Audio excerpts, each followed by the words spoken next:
That's lovely. Oh, it's great to see so many lesbian people here tonight. It's nearly over, don't worry. I've had to go on last because I was the one that failed the chlamydia test at the beginning of the evening. Yeah, I'm not ashamed. But I've been going to the gym a lot recently because I heard it was the new place to find romance. So I was quite excited when I got chatting to somebody nice in the jacuzzi last week. It was going quite well, but then I ruined it by saying it was an acid bath and pretending to dissolve.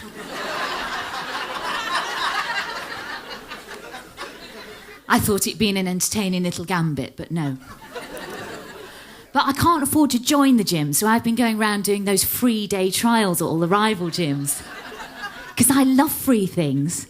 I only go to the self-harm group for the biscuits. And even more than free things, I love things where you can make a profit, like when you take a really shit bottle of wine to a party. And then you leave with a more expensive one. But I was having a little fling recently, and it came to an abrupt end the other week. But you know, I wasn't that bothered. In fact, the sense of disappointment I felt was a bit like the disappointment you feel when you come to the end of one of those moving walkways at the airport. And you know, you sort of go, oh.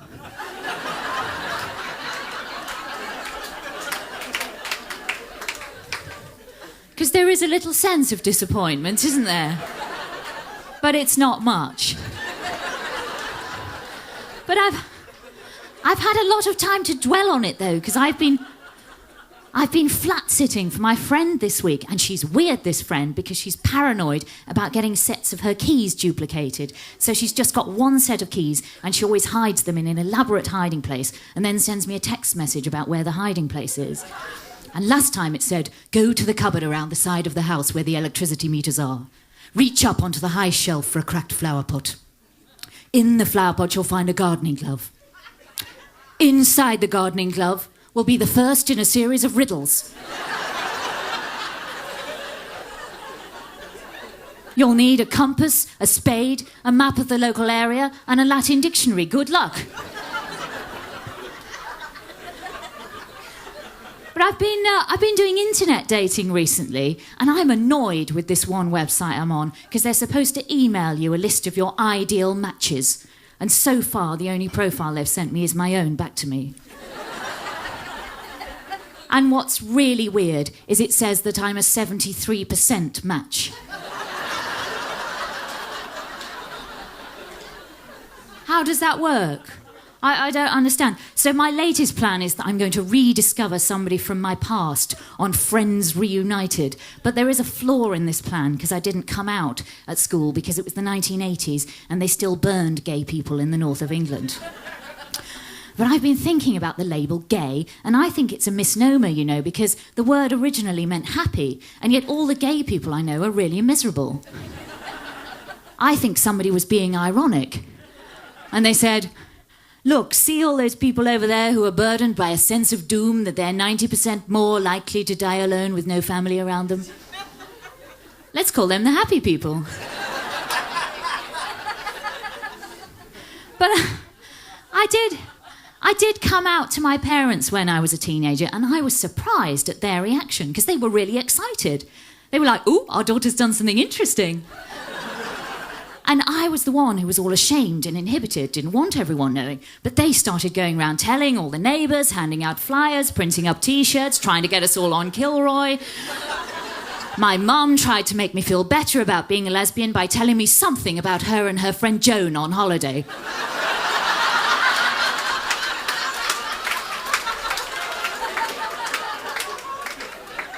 Which I didn't want to hear. It was disgusting.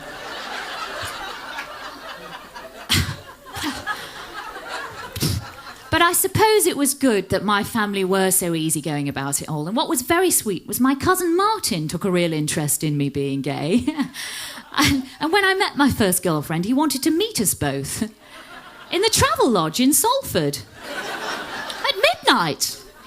But there was little chance of us keeping that rendezvous because my first girlfriend was agoraphobic and also slightly claustrophobic, which made it a nightmare the one time we went camping.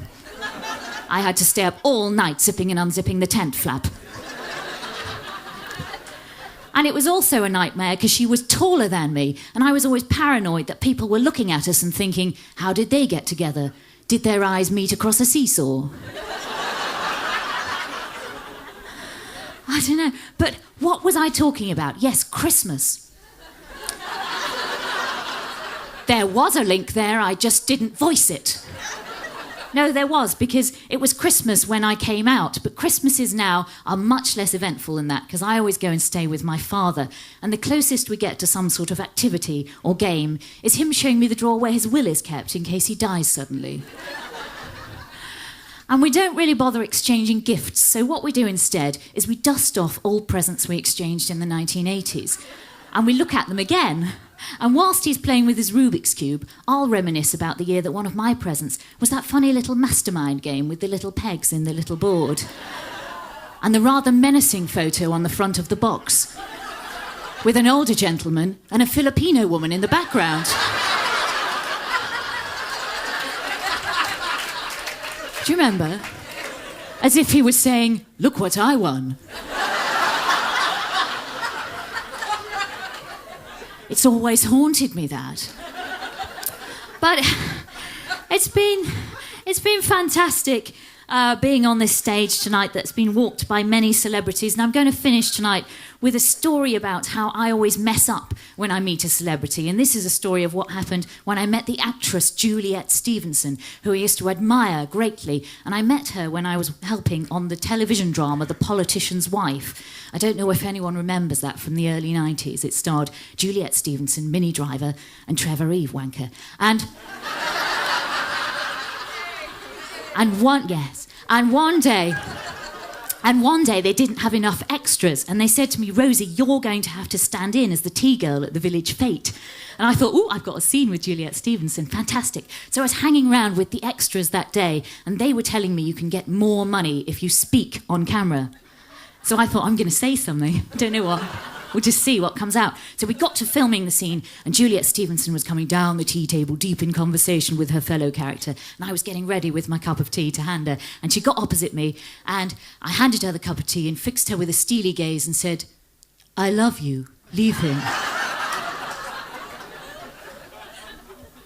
Now, I would have thought that Juliet Stevenson would have been better at improvising.